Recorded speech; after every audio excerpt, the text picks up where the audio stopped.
Coming up next on 13 ABC, Action News at 5. We are here live at Lucas County's ODOT garage as crews prepare to go on 12-hour shifts. Plus, some school districts have already had more than 2 weeks worth of snow days. How they plan on making up the lost time. I'm homeless and I have nowhere to go. And the other victims of the fire that killed 2 firefighters, the people who lived in that apartment building. Snow has moved into parts of the area, lifting northeasterly overnight, and the snow tonight heavy, plus the winds they'll be picking up. And preparations already underway for yet another blast of winter weather. You see here on Viper HD, snow moving north and into our area. Metro area, as Jay said, not seeing snow so far, but that will be a different story, much different later on.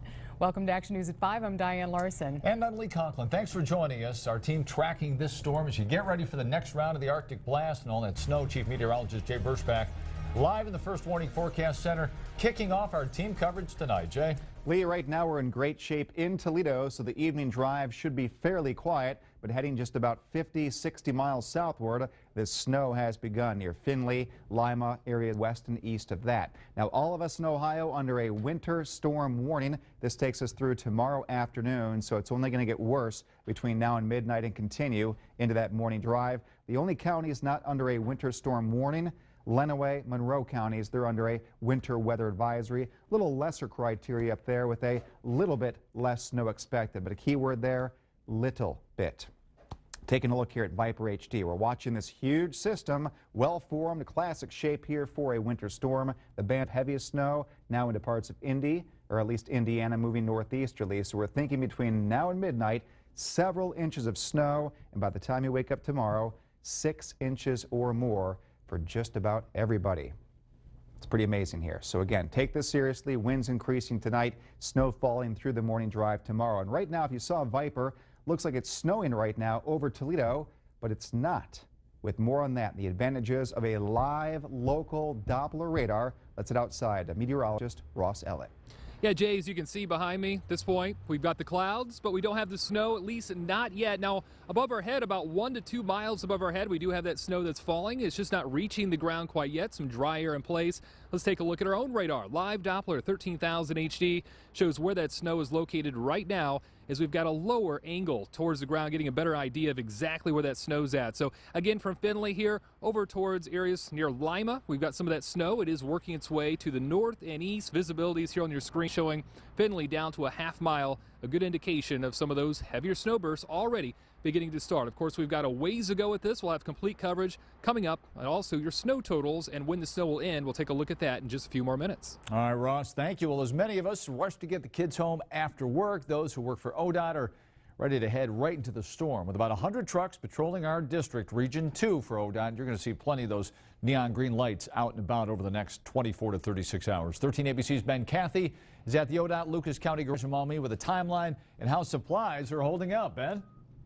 And Lee, like most busy folks, we have a lot of projects going on. That's the same here for ODOT. Today in District 2, they spent the day filling potholes, and now they're preparing to head back out into the storm for more. As snow readies its arrival for almost all of Ohio, temperatures drop. But for ODOT, the bills from battling Mother Nature are only going up. Crews are beginning 12-hour shifts around the clock. They're using extra necessary labor hours and material to keep roads passable. I think in this particular storm, we're looking at more of a significant accumulation event. Then if that doesn't happen, we're looking at blowing and drifting. The weather conditions that I think are the most adverse and what we don't want to see is ice. Teresa Pollock and ODOT have plenty of tools at their disposal. The saltwater brine works best above 20 degrees, but below that, workers need to use the pricier calcium chloride and beet heat. ODOT has spent the winter experimenting with custom mixes. The dry mix works best before or after a snow event, but ODOT has been piloting a new wet mix that could go on during the storm. Right now it has been very effective, but one of the things we have to watch in doing that is the temperatures, and it's also something that we have to continually maintain throughout the snowstorm because of the fact that it could become icy in some areas. There's still plenty of leftover salt on area byways from last weekend's snow, giving ODOT the rare opportunity to conserve their product. Still, the bills are adding up at $6.5 million so far this winter for District 2 alone. That's $1.4 million ahead of a whole winter average. And speaking of the state of Ohio for ODOT at $80 million so far this year, an unprecedented total that's only going to keep adding up. Reporting live in Maumee, I'm meteorologist Ben Cathy for 13 ABC Action News. And as the area prepares for another blast of winter weather, school districts are working on plans to make up school days. For some of the number of days off is reaching double digits. 13 ABC's Christina Williams continues our team coverage of the Arctic blast. Across the area, nearly every school district has exhausted their allotment of 5 calamity days. Now take-home work or extending the school year to make up for that growing number of snow days. But with more weather on the way, it's an ongoing problem. Winter weather and the January cold snap forced schools to close for days. And as the snow continues to fall, days off are adding up. January is a prime example of that. We went to school for a total of 10 days. They're not alone. Bowling Green and Oregon have missed 11 days. Washington Local, 9. TPS and Rossford, 8. Maumee and Perrysburg, 7. And Sylvania and Findlay have used all 5. Anthony Wayne Superintendent Jim Fritz is weighing the options for making up snow days. They could extend the school year, add time on to the end of each day, or use blizzard bags, a state-approved packet of take-home work. TPS has already gone that route, but many school leaders are waiting on the state legislature. They have the final say on giving districts additional calamity days and deciding if the number of hours in the classroom could count towards makeup time. And if that does, then that also really dramatically affects the plan, because most districts probably are beyond that time and wouldn't have to even make up any of the time. Another concern is statewide standardized testing. Oregon City Schools Superintendent Lonnie Rivera is hoping test week is pushed back so students and teachers have time to prepare. It didn't make sense to have it when you still have a whole month of school to teach. We should be doing it at the end of May anyway. It keeps the kids more focused, keeps all of us on task. That decision is in the hands of the state superintendent. Meantime, everyone agrees on one thing, that February needs to bring more time in the classroom. In Lucas County, Christina Williams, 13 ABC Action News. And the state legislature could make a decision on calamity days and pushing back dates for standardized testing as early as next week. And it's a double whammy for the entire East Coast. Parts of the country still digging out from wet, heavy snow. Now this new storm is expected to drop off a lot of snow from Kansas to Maine and, of course, right here at home. Weather causing travel headaches for millions.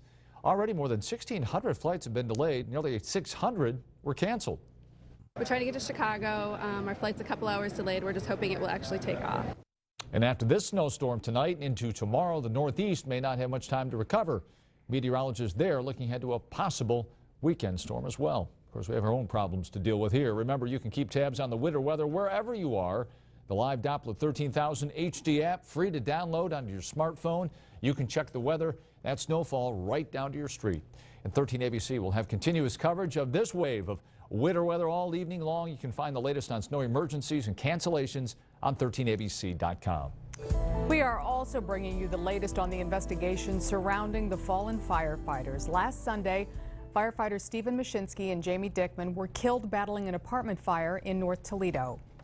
And yesterday, the man accused of starting that fire, the building's owner, made his first court appearance. Ray Abu Arab is charged with arson and murder in connection with the firefighters' deaths. And as we continue to mourn the loss of those fallen heroes, the people who once lived inside that apartment are now homeless. 13 ABC's Zach Pitts has more tonight on how organizations are helping those displaced get back on their feet. I'm homeless. I mean, I have nowhere to go. We lost things we can't never replace. Henry Robinson and Patricia Rollins are now without a place of their own. Their home at this building was destroyed when flames tore through it. It's the same fire that killed 2 Toledo firefighters. While the community continues to mourn the loss, those who lived in that apartment tell us they're struggling. Really a shock on top of what we're already going through, you know what I mean? We're dealing with, we lost everything in this fire. You see what the building looked like. I mean, all that furniture out there belonged at one time to us. The tragedy that they lost their lives for fighting to save ours. My prayers and everything goes out to their family and everything.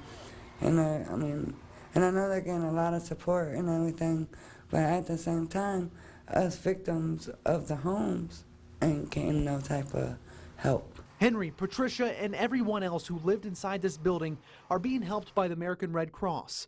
They've been provided with food, clothing, and temporary shelter.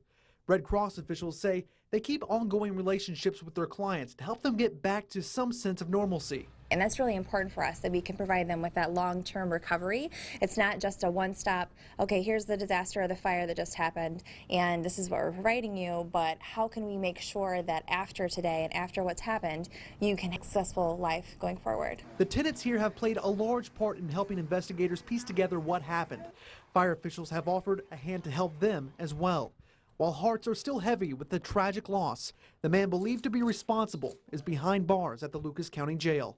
In Toledo, Zach Pitts, 13 ABC, Action News. And sad news out of Perrysburg tonight. Police there say they responded to a home where a 3-year-old boy became ill, stopped breathing, and died. This happened yesterday at about 4:30 on Deer Run. The 3-year-old was taken to the hospital, where authorities tell us he later died. The Lucas County coroner conducting an autopsy to find out why. Happening now, the Toledo Lucas County Health Department is holding a flu shot clinic, but you need to act pretty quickly here. The clinic is only open for about another hour. It continues until 6 inside the department's main lobby, the 600 block of North Erie Street. The cost $30 and covered by most insurance. All right, tomorrow night marks the annual tie one-on event at the University of Toledo basketball game. Which is why Lee is sporting his bow tie, and I have this bow tie necklace on, designed by Jaffe Jewelers. They didn't leave the women out this year. It's great. Hundreds are expected to wear bow ties to help raise money for cancer research and awareness. UT, in fact, trying to set a world record for most bow ties tied at once. Tomorrow's game, 7 o'clock against Bowling Green. And they're asking if you want to take part. They have a big gala beforehand. If you want to, I think it's $100. You get into the gala, tickets to the game, special reception, and all to help cancer research. And we all have had someone impacted, affected by cancer in some way. Do they give you instructions as well on how to tie it? Comes with you did the a box. good job. With the box. I got to be honest, Joe Nugent and I teamed up getting this thing together. No clip-on. All right. So tomorrow night, and a good basketball game too. Both teams playing well right now, BG and UT. Still to come on Action News at 5. He was a Bowser High School Dean of Students, but has agreed to never teach in Ohio again.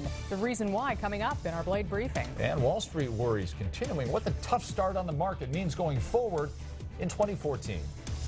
This is 1380C Action News with Diane Larson and Lee Conklin. Next live, the Biggest Loser winner, plus Vanna White from